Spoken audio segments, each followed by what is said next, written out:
La aparición de Europa en el mapa americano y de América en el europeo produjo a ambos lados del océano las mismas incertidumbres y creó los mismos interrogantes.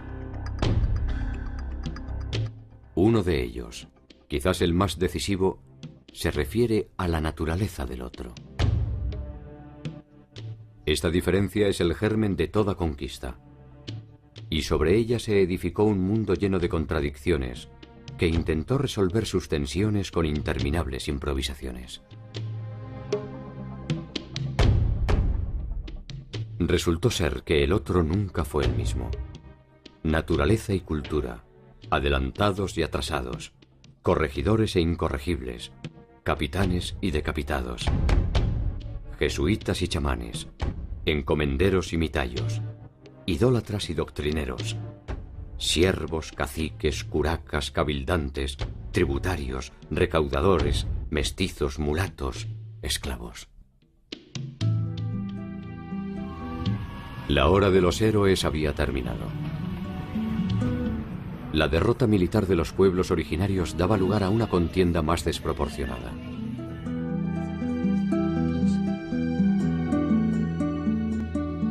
¿Cómo se inventó el mundo colonial latinoamericano?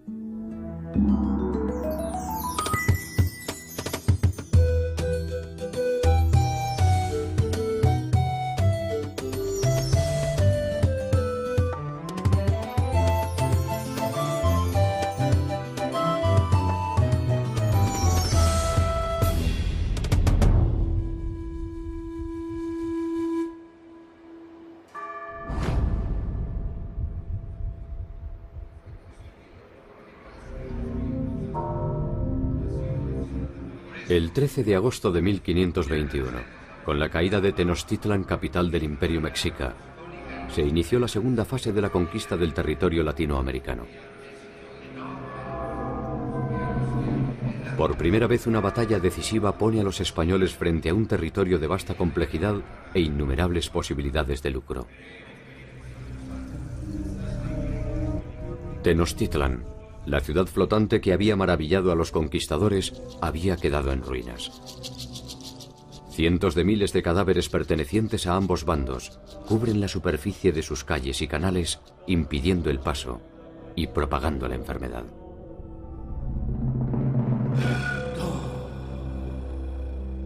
Los mexicas habían estado sitiados 3 meses sin agua potable, sin alimentos, y entonces lo único que querían era huir de la ciudad.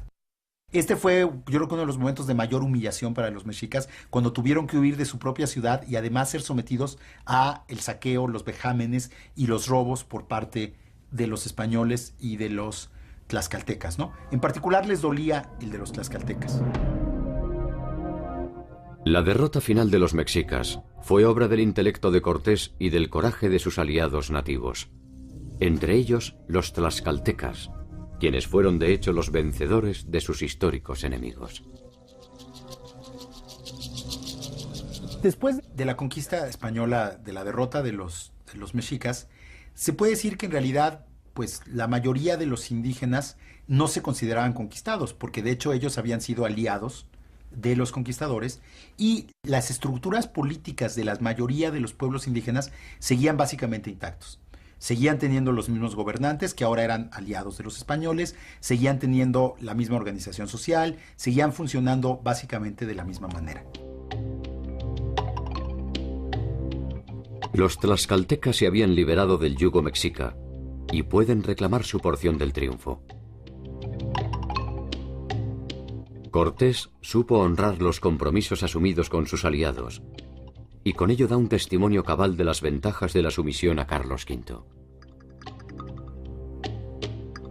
De alguna forma, aunque no lo sospecharan en la euforia del triunfo, los tlaxcaltecas habían sido advertidos por los mexicas de los tiempos por venir. Los mexicas y los tlaxcaltecas se gritaban todo tipo de insultos, ¿no? Como te vamos a comer, eres como un perro, todo tipo de cosas.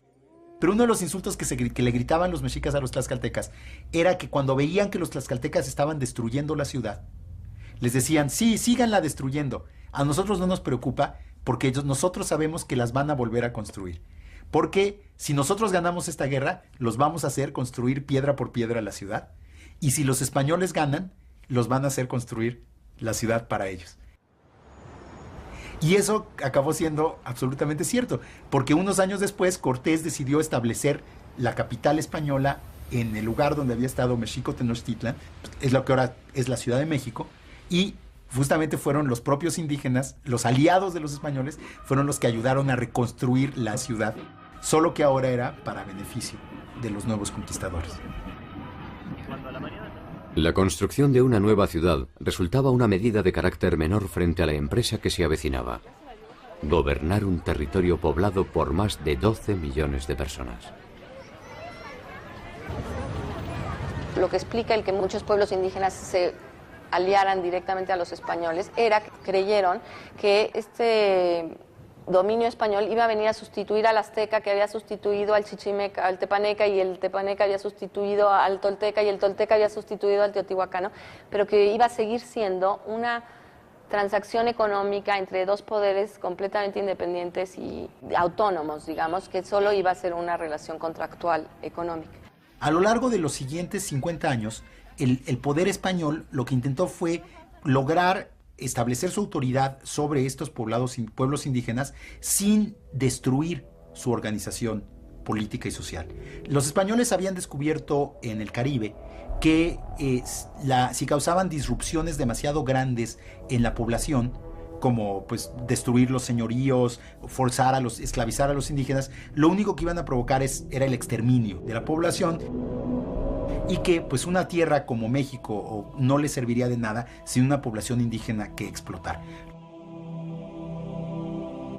El nuevo orden no parecía ser sustancialmente diferente al que habían establecido los mexicas. Las antiguas élites gobernantes mantenían sus privilegios a cambio de algunas pequeñas concesiones.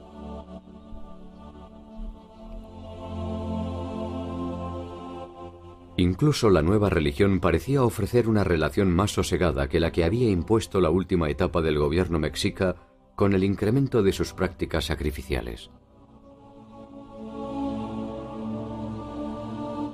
En apariencia al menos, las condiciones tributarias solo cambiaban el destinatario de los bienes que se producían. A todas luces, el cambio de sumisión no parecía ser una oferta a desestimar.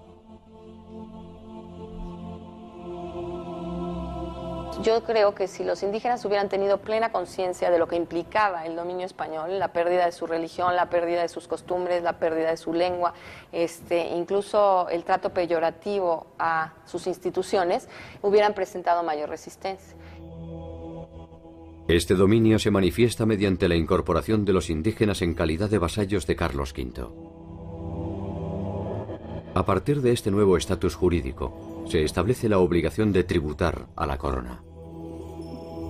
De esta manera, los conquistadores recuperan el dinero invertido, reservando un porcentaje para el rey.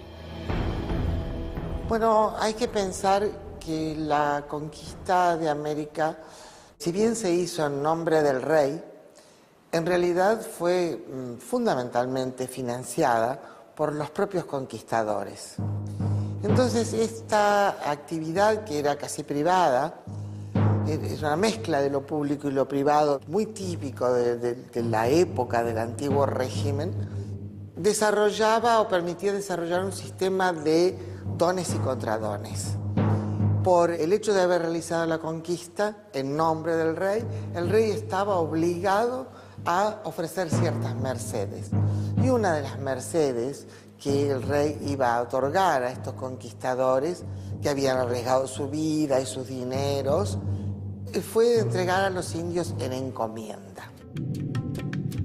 La encomienda es la primera forma de relación jurídica entre indios y españoles. A cada colonizador se le encomienda un número determinado de nativos que están obligados a trabajar para él. A cambio de este servicio, los españoles tienen la obligación de cuidarlos y evangelizarlos. El conquistador va a recibir el tributo que debe ir al rey, el rey se lo cede y a cambio tiene que ocuparse de la salud, entre comillas, para la época, de los indígenas y sobre todo de la evangelización Eso es la encomienda y estos señores son los encomenderos. La encomienda fue un sistema tan práctico como deficiente, y no tardó en generar conflictos. Los constantes abusos de los encomenderos sobre los indígenas provocaron protestas de los abusados y reacciones de las órdenes religiosas que presionaron a la corona para restringir las atribuciones de los encomenderos. En la primera época produjo unos abusos terribles porque no solamente eran exigiéndole trabajo a los indígenas, sino parte de la producción de su economía natural y a veces una exigencia que no tenía límites. No hay que olvidar que en las Antillas prácticamente en un siglo fueron despobladas por los abusos. El Imperio español había tomado nota de los desmadres producidos en las Antillas, que obligaron a la importación de esclavos para trabajar. En tierra firme se intentó entonces establecer un sistema de recaudación que se basaba en las estructuras productivas preexistentes. El calpulli en México y el ayllu en el mundo andino.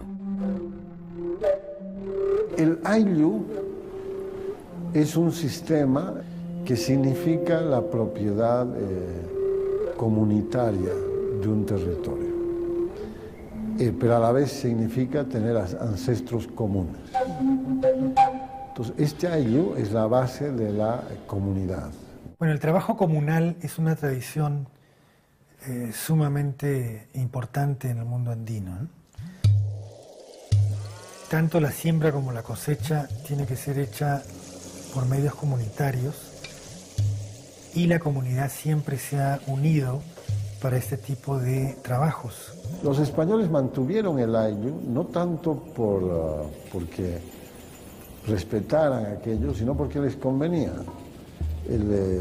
Si mantenían esta propiedad del ayllu en comunidad, entonces ellos les pagaban un tributo. Tanto los pueblos mesoamericanos como los andinos poseían una cultura tributaria. Trabajaban indistintamente sobre sus tierras o sobre las de las élites y debían ofrecer parte de su producción a los señores locales.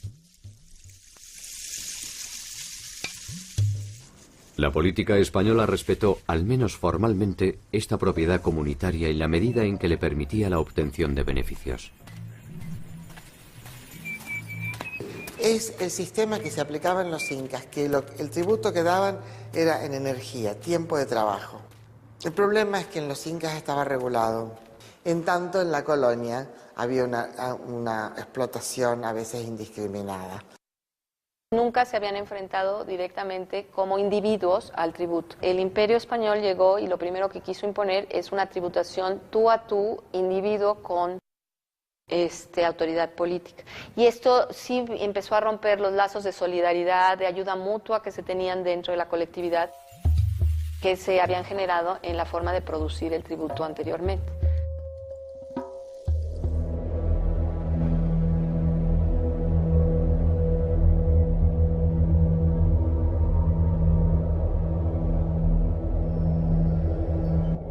El diseño del Nuevo Mundo fue un largo viaje de marchas y contramarchas que, al menos formalmente, buscó siempre establecer una noción de orden.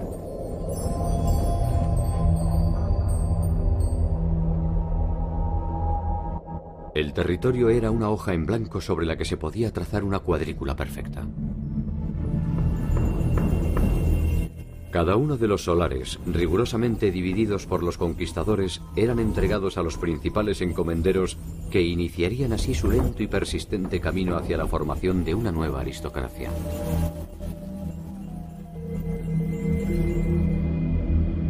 Se hacen dos grandes virreinatos que duran como tales hasta el siglo XVIII, que es el Virreinato de Nueva España, que abarca México, Guatemala, Panamá, y el Virreinato del Perú, que toma prácticamente toda América del Sur. Recién a finales del siglo XVIII en los últimos tercios, se crea el Virreinato de Nueva Granada, que separa Ecuador, Colombia, Venezuela del Perú, y el Virreinato del Río de la Plata, que toma todo lo que es la actual Argentina, Uruguay, Paraguay y casi buena parte de Bolivia. Estos vastos territorios exigen una organización adecuada que persigue objetivos variados. Desarticular las costumbres nativas, optimizar la recaudación y concentrar a sus habitantes para evitar rebeliones y resistencias. Finalmente, lo que la corona estableció en la segunda mitad del siglo XVI fueron los llamados pueblos de indios o repúblicas de indios, que eran gobiernos indígenas en los pueblos indígenas que tenían muchos elementos de los gobiernos prehispánicos, pero que los combinaban con los elementos del gobierno español. Los nombres de los cargos, gobernador, alcalde mayor, eran nombres españoles, pero las personas que ejercían esos cargos en muchos casos eran las mismas personas que habían ejercido el poder en tiempos prehispánicos o sus descendientes. La conversión y el control de los pueblos originarios se intenta obtener mediante la República de Indios. Una concentración de indígenas que intenta funcionar como un espejo de la sociedad española, recreando sus mismas instituciones y ofreciendo un espacio en el que la Iglesia podía perseguir, sin contaminación, su utopía cristiana. Pero hay que ponerse en la cabeza de la gente que vivía en esa época, cuya fe es auténtica, matizada de supersticiones, no muy pura teológicamente, todo eso, por cierto, era así, pero de todas maneras hay una fe primitiva, podríamos llamarla, totalmente auténtica. Hay que tener en cuenta que en poco tiempo más, sobre todo después de la conquista, se va a producir la gran contrarreforma, la gran defensa de la Iglesia para defenderse de la reforma luterana. El impulso que toma la Iglesia a partir de esto y el asombro por el hecho de haber encontrado una sociedad y un territorio donde aparentemente la palabra del Señor no había llegado. Y frente a esto, la Iglesia Católica tuvo dos formas de reacción. Una reacción tradicional, conservadora, casi inquisidora, donde se perseguía cualquier tipo de desviación y de idolatría. En cambio, otras órdenes religiosas como los agustinos, franciscanos, jesuitas, pensaron que era imposible acabar con la religiosidad andina, porque se podía acabar con sus templos, pero no se podía derribar el sol ni acabar con la madre tierra.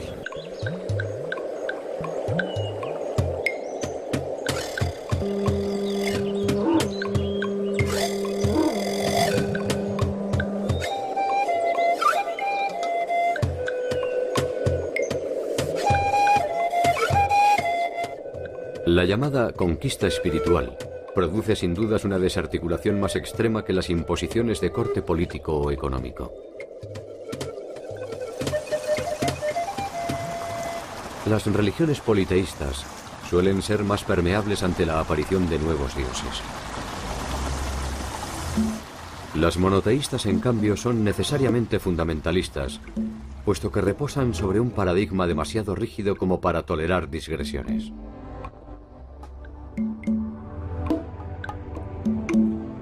Podría decirse que la ciega voluntad puesta en el proceso de la evangelización responde más a una confirmación de la fe propia que un cuestionamiento de la ajena.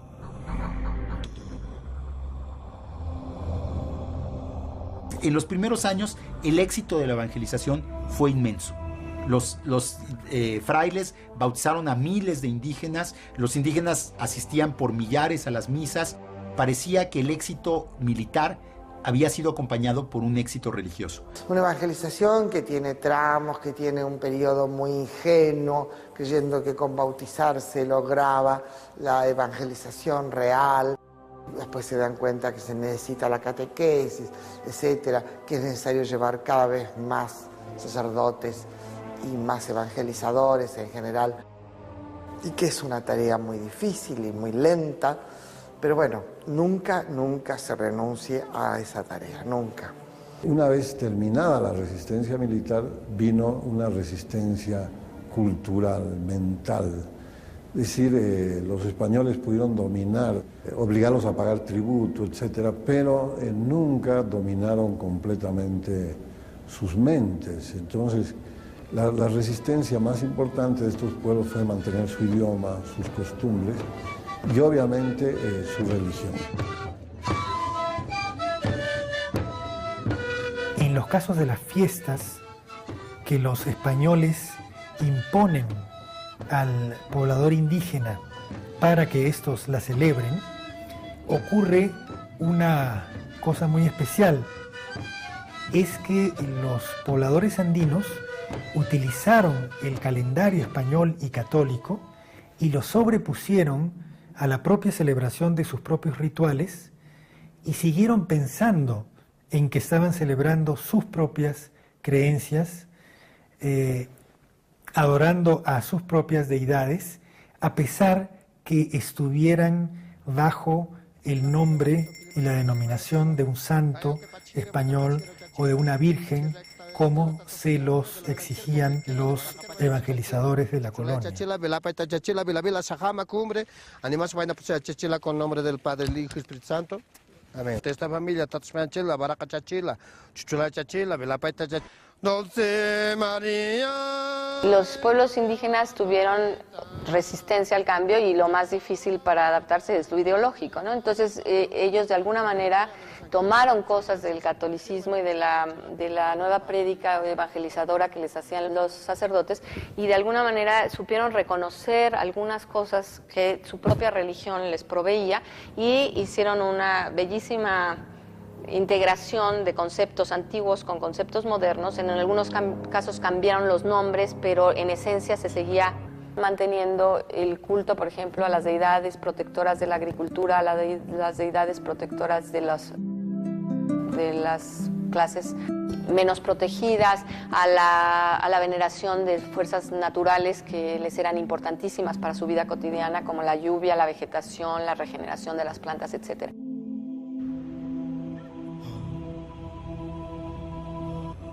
Estas continuidades religiosas prehispánicas producen una reacción que dará inicio a un interesante proyecto llevado adelante por una segunda generación de religiosos. Los frailes que ya conocían más a fondo la cultura indígena, que ya hablaban las lenguas indígenas, se empezaron a dar cuenta que si bien los indígenas iban a misa y si bien los indígenas le rendían culto a Santiago, a la Virgen y a los santos patronos que tenían en sus pueblos de indios, eso no significaba que hubieran abandonado otros aspectos muy importantes de sus religiones prehispánicas. Esta segunda generación de religiosos realizaron un proyecto muy interesante desde un punto de vista antropológico, de estudiar las culturas indígenas para poder conocer a fondo cuáles eran los elementos que habían sobrevivido de ellas en la nueva religión católica.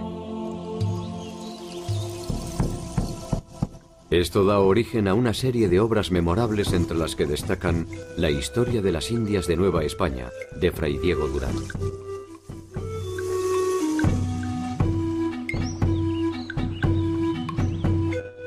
Y La historia general de las cosas de la Nueva España, de Fray Bernardino de Sahagún. Gracias a estas obras es posible conocer gran parte de la cultura, las creencias y las formas de organización de los pueblos originarios. Pero no hay que olvidar nunca que fueron escritas con la intención de eliminar la religión indígena. Es decir, que era un conocer para mejor cristianizar. No era un conocimiento científico desinteresado, era un conocimiento que tenía una agenda muy específica de lograr consolidar la evangelización de los indígenas y de destruir los rastros que quedaban de las religiones prehispánicas. Curiosa lección que suele dar la historia. Los mismos conquistadores que habían destruido la mayor parte de los códices originarios son quienes recopilan minuciosamente cada una de las costumbres de los pueblos conquistados.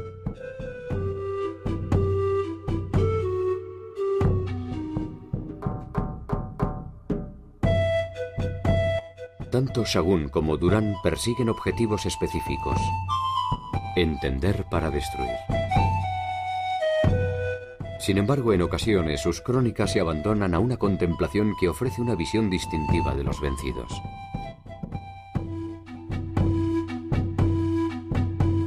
Sus formas de asociación, sus conocimientos, su fina espiritualidad y su particular sensibilidad. En síntesis, aflora la generosa humanidad que les fue negada por el conjunto de los conquistadores.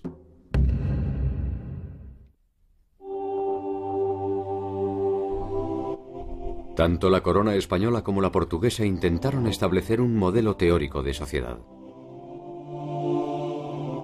La realidad no tardó en manifestarse sobre esta construcción fanática y, si se quiere, ingenua.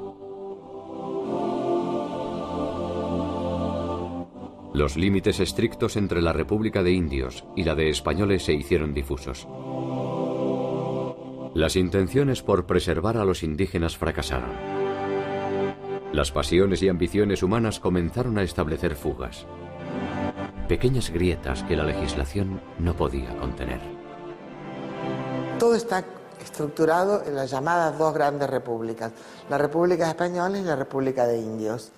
Todo lo que está en el medio tiene un vacío legal por un lado, pero a su vez la posibilidad de meterse en aquel conjunto de jurídico que más le convenga.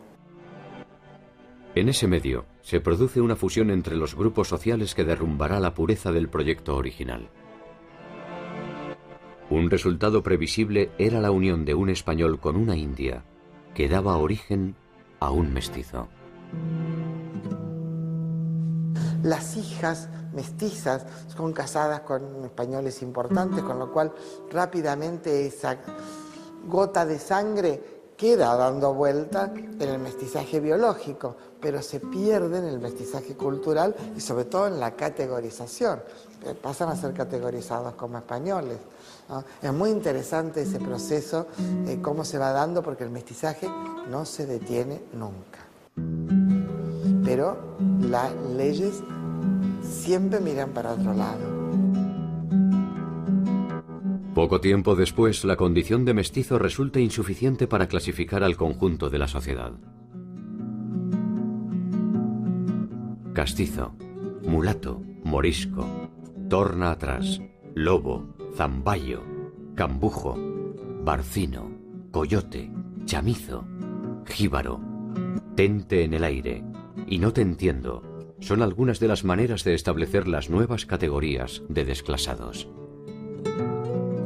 Los mestizos son considerados impuros y tienen mucha dificultad en reconocerlos. La situación del mestizo es muy ambigua. Si es criado en la familia de su madre, normalmente indígena, puede ser considerado indio. Si es criado en la familia del español, de pronto, al tiempo, puede pasar por español. El español nacido en América, que es el criollo, no tiene un estatus especial. Es considerado español, pero de segunda. No hay una legislación separada para españoles americanos o españoles peninsulares. Hay sí una legislación especial para los indígenas, todo el tiempo.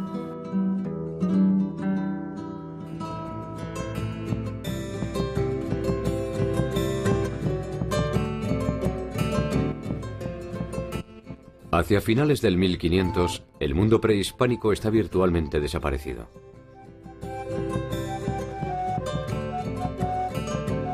Al mundo soñado por españoles y portugueses no le va mejor. No es más que un conglomerado de leyes y resoluciones que intenta disfrazar de armonía las contradicciones que se multiplican.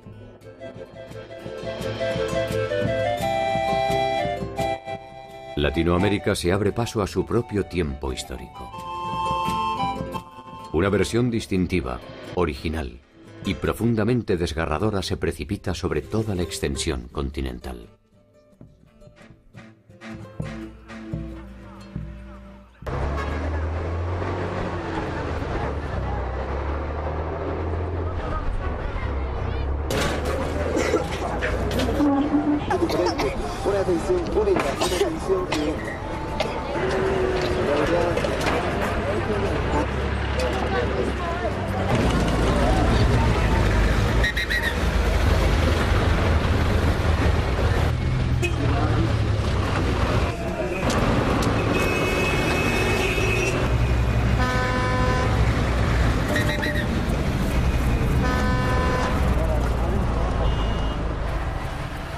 La ciudad de Potosí está construida a 4.000 metros de altura sobre el nivel del mar. Fue fundada por los españoles en 1545, a raíz del hallazgo de una importante veta de plata en el Cerro Rico de Potosí. Este cerro fue uno de los principales ingresos de la corona española. La ciudad era entonces algo más que un pequeño campamento, y creció a un ritmo desmesurado exigiendo una compleja organización de recursos humanos y económicos. Estas aguas están viniendo de lo que son las filtraciones cuando llueve, cuando graniza, ¿no? Y su pH es muy ácido.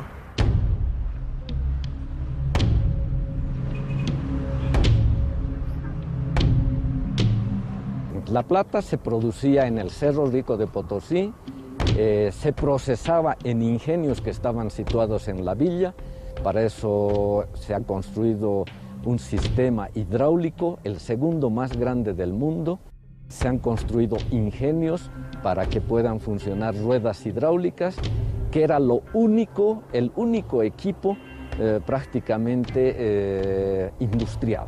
El resto ha sido trabajo manual.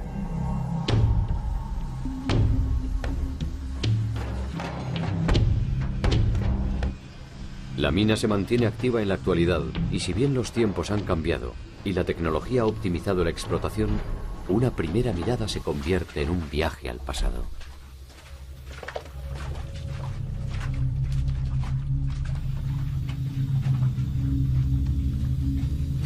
En el interior de las galerías resuenan las mismas voces, los mismos gemidos y los mismos silencios que agigantaron su oscura leyenda. ¿No hay refresquito para mí? Adentro, muñeco, adentro. Sobreviven los golpes de los barreteros, las picas de los brosiris, los pasos de los apiris.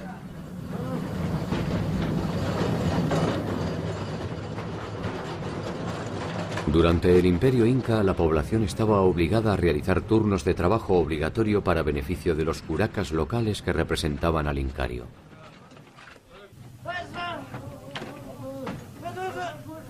La llegada de los españoles trasladó este servicio a la corona y alimentó las minas de Mitayos. La mita es un turno de trabajo que había en la época incaica. Una forma de dar el tributo era o en especie o en turnos de trabajo. Y esto de la mita, él lo adoptó para crear un trabajo obligatorio en las minas. La diferencia es que el Inca retribuía con una serie de obras a aquellos que hacían la mita.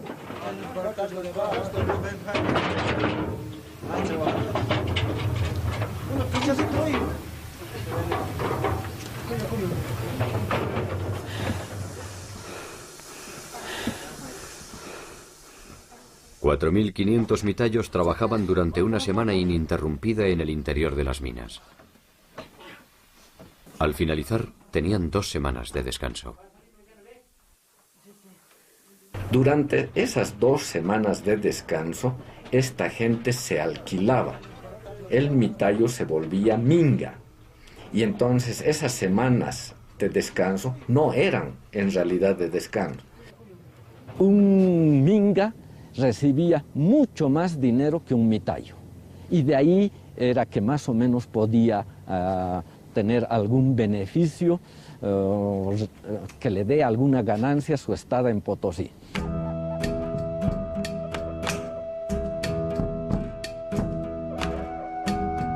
Todos los yacimientos en América fueron de la corona. La corona aprovecha el trabajo forzado de los nativos para su enriquecimiento. La corona recibía 1/5 de la producción y el resto era de los mineros. Los mineros a su vez contrataban o pagaban a los mitayos 2 reales por semana. Este es un monto sumamente bajo y como era trabajo de coacción, los nativos tenían que venir a Potosí con su comida, con su ropa, porque los 2 reales no alcanzaba prácticamente para nada. La leyenda sostiene que la cantidad de metal extraído del Cerro Rico sería suficiente para construir un puente de plata que uniera Madrid y Potosí.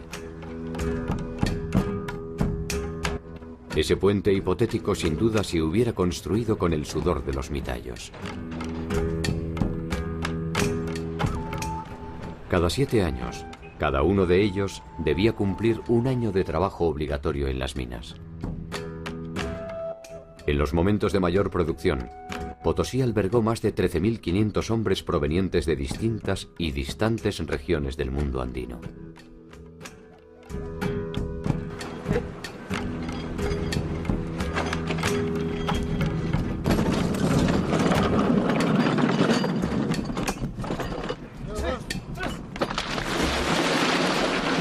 Este cerro ha contribuido con más o menos 40.000 toneladas de plata que han ido a parar a países de afuera.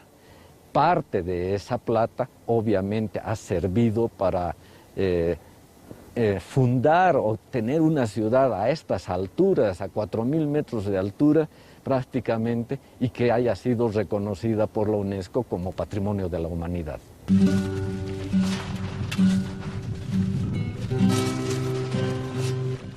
A medida que el cerro se vacía, la ciudad se llena de tentaciones.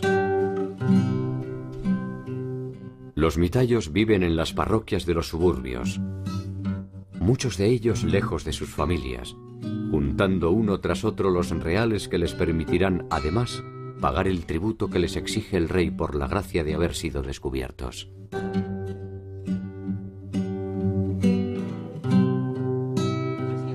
Algunos tendrán la dudosa fortuna de morir por inhalación de plomo o de mercurio. Otros solo podrán derrumbarse en el carnaval de la ciudad.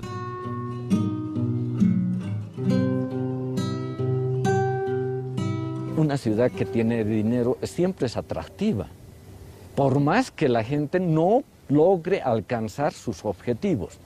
Uno prefiere vivir en una ciudad atractiva, donde hay comercio, donde habían muchas festividades, se festejaba mucho, se tomaba mucho y no querían regresar ya a sus años.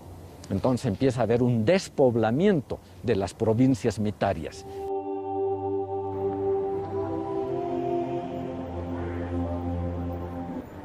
El centro de la ciudad estaba reservado a la población española. Allí parecía ser posible el sueño de El Dorado. Funcionarios, azogueros, comerciantes y religiosos vivían su propia ilusión de prosperidad en la medida en que el férreo monopolio español se lo permitía. Nada debía entrar ni salir de Potosí sin la anuencia de las autoridades. La corona quería controlar que la mayor cantidad de plata salga en forma de barras o de rieles o en forma de moneda acuñada. Hay que tener en cuenta que había solo un puerto de España con el que se podía comerciar, que era al principio Sevilla, después pasó a ser Cádiz. Ni siquiera se podía comerciar con otros puertos españoles. Y estaba todo el sistema de galeones que venían una vez por año, tenían que enviarlos con custodia, con barcos armados por los ataques de los piratas.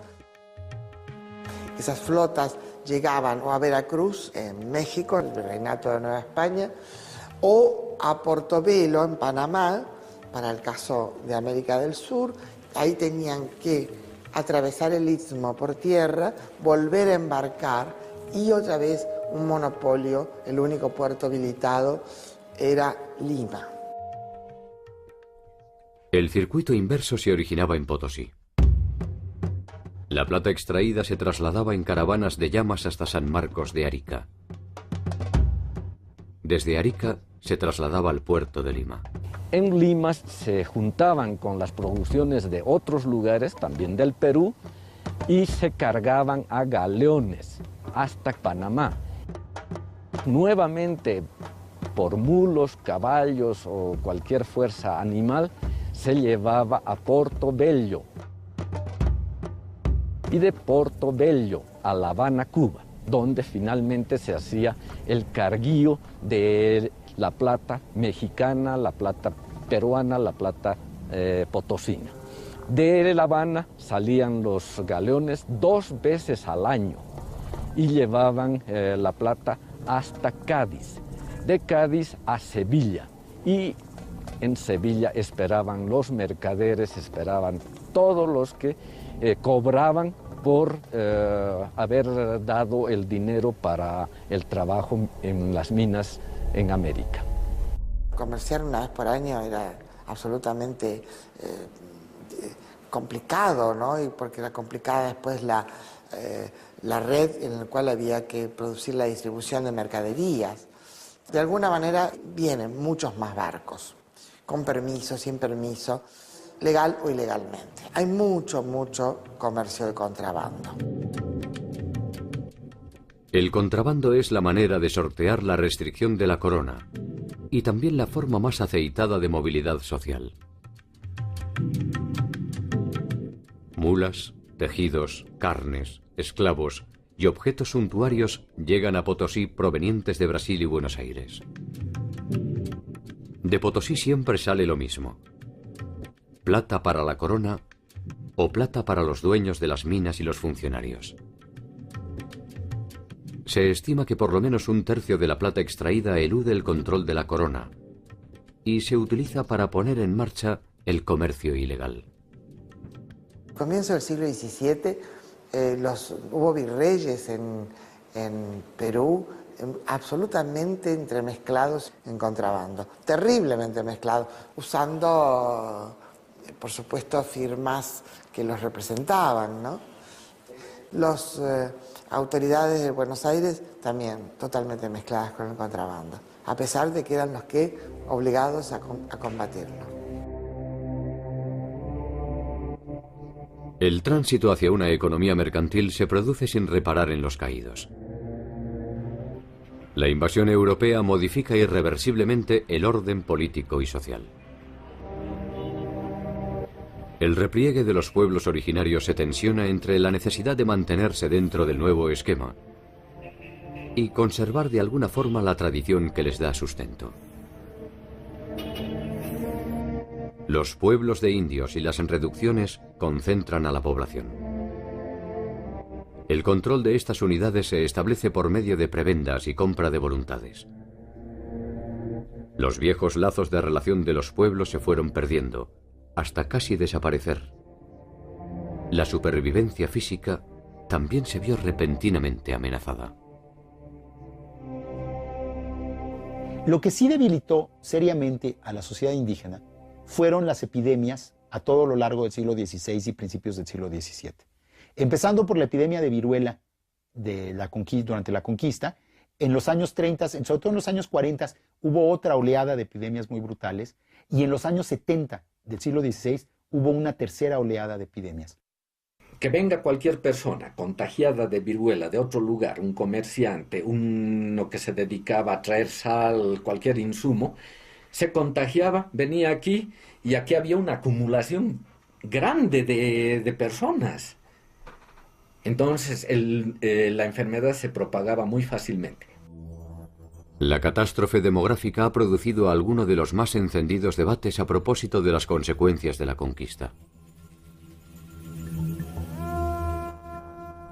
La estimación acerca de la población originaria en el momento del contacto genera los primeros desencuentros entre los estudios demográficos. No tenemos cifras exactas, nada por el estilo, pero hay estimaciones que hablan de que murieron hasta el 90% de los indígenas. Es decir, 9 de cada 10. Hay otras estimaciones un poco más moderadas que hablan de 3/4 partes, que igual es muchísimo. Ha sido bastante común darle más peso a las enfermedades, ¿no?, en la catástrofe, que oscila además sobre una base de 20 millones a una base de 5 millones de indígenas en el momento de la conquista, con lo cual la dimensión de la catástrofe también varía de acuerdo a las variables que los demógrafos estén tomando. Se dice que en Potosí, de acuerdo a Galeano, por ejemplo, que hayan muerto 8 millones de personas. Eso significaría que la mitad de la población que tuvo América vino a morir a Potosí, y esa es una exageración, ¿ya?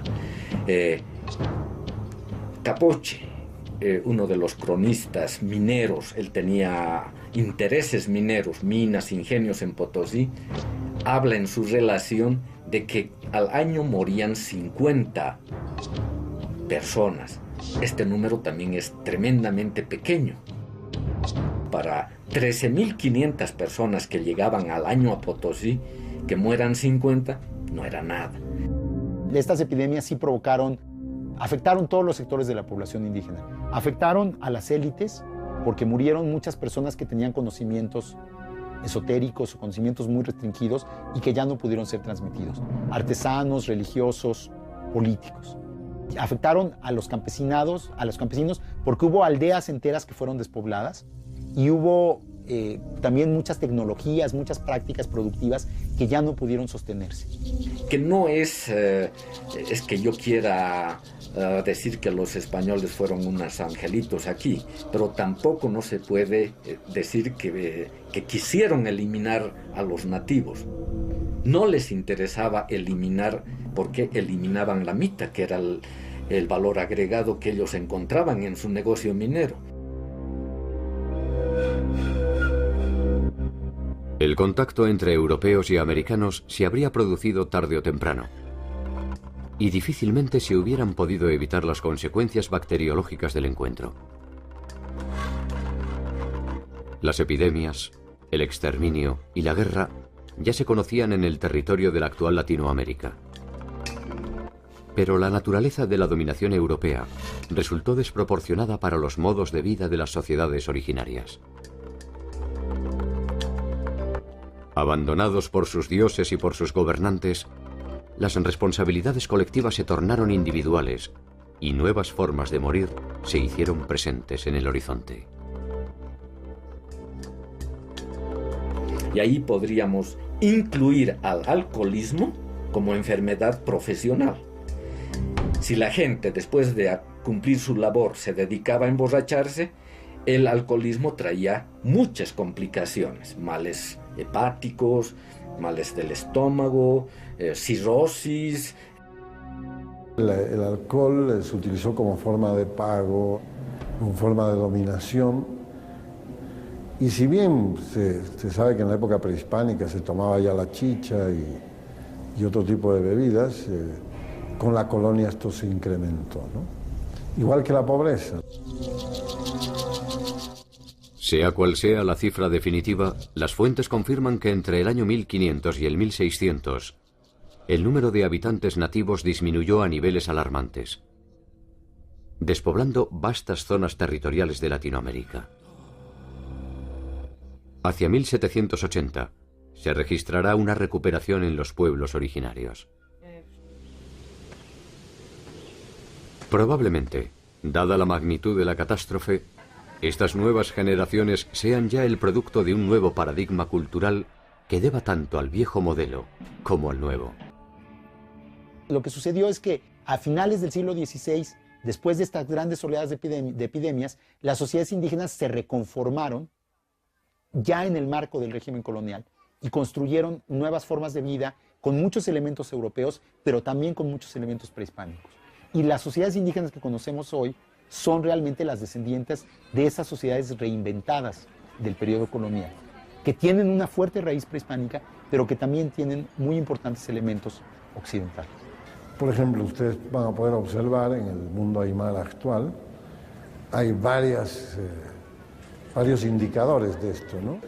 El vestido que hoy utiliza la aymara de la ciudad, la aymara urbana, que es la chola paseña, se ve esa mezcla, ¿no? La manta tiene que ver con la mantilla española.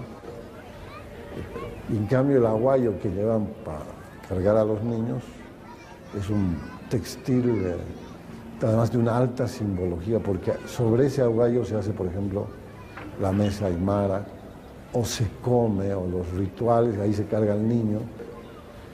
Todo eso muestra que es una vestimenta típica, pero a la vez muy mestiza, que toma de ambas partes. Así que la aculturación no se dio en el sentido de perder toda la identidad, pero sí fue una mezcla, ¿no?, de cosas, de contenidos culturales españoles que fueron adoptados acá.